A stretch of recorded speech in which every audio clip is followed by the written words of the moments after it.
4 days after the Taliban had them calling for reinforcements, the Afghan military in Farah city was lined up for a parade. The ministers of defense, interior, the head of the intelligence service, and the NATO commander are here to see what happened. The provincial governor, Abdul Basir Salangi, said the army and police fought well, and Afghan special forces and international air and ground support came when called for. But the residents here didn't agree. Nematullah Battar says he lost 2 brothers in the fighting.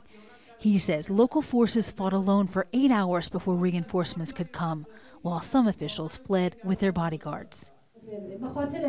Jamila Amini says all the women could do was pray. The Minister of Defense says it's the government's job to hear criticism, but says his forces are fighting against 20 terrorist groups, some supported by neighboring countries, that Afghanistan is the front line against terrorism. Belkis Roshan told the NATO commander a big problem is corruption on all sides, that not everyone wants peace.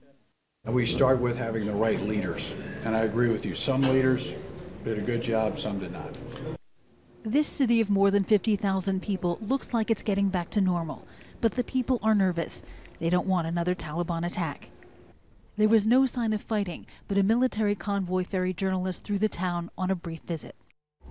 We're just on the outskirts of Farah city, driving through the center of town.